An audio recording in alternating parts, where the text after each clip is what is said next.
o jiu-jitsu não é o lance da competitividade, da arte marcial, de lutar e de pegar, mas o companheirismo que a gente tem um com o outro, porque o Rodrigo esse dia falou uma frase aí, falou assim, eu não esqueci, falou assim, essas risadas que a gente dá aqui, essa brincadeira aí, cara, que ajuda a gente tá seguindo aí, que faz a gente conseguir extravasar um pouco aqui no tatame no dia a dia, porque todo mundo aqui é pai de família, todo mundo aqui é trabalhador, todo mundo está correndo no dia a dia das coisas aí, e na verdade o jiu-jitsu pra gente é uma válvula de escape, é algo que a gente vem aqui e consegue dar extravasada e ficar tranquilo com a vida. Então, o que acontece? O jiu-jitsu ele tem que pensar que é uma arte marcial que o maior benefício dela é trazer o equilíbrio pra gente. Você começa um cara cheio de vícios, você começa um cara com alguns problemas, um cara que é um pouco meio desequilibrado, um cara meio nervoso, um cara meio explosivo.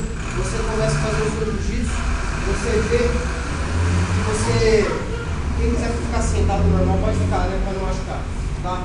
Você vê que você começa a fazer o seu jiu-jitsu, você começa a ficar um cara mais tranquilo, você vai largando coisas do passado, você vai largando vícios, você vai vendo as coisas de um jeito diferente.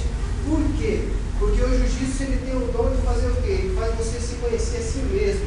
Então o maior dom que o jiu-jitsu pode ter é você se conhecer a si mesmo. Você acha o equilíbrio dentro de você. Você sabe lutar, você sabe se defender, você faz o que for preciso. Mas você não precisa bater no cara, catar um cara na rua e fazer o que for, porque você conhece o seu potencial, você sabe quem você é, você sabe o que você é capaz. Então, essa é a melhor parte do jiu-jitsu. Não a arte de finalizar, peguei, sou um competidor, mas sim a evolução do ser humano. Entendeu?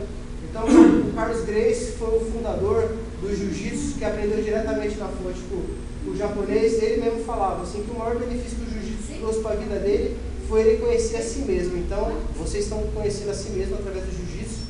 E, cara, eu estou muito contente. Eu vejo que pessoas que entraram aqui com a cabeça, hoje em dia já estão pessoas melhores.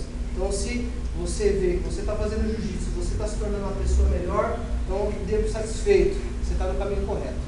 Entendeu? E para mim é só motivo de orgulho, certo? Então eu estou sempre do lado de vocês, podem contar comigo. Isso aqui passou de ser um time, hoje em dia é uma família. Então, família é assim, um protege, um ajuda o outro, certo? O primeiro cara que vai receber o grau aqui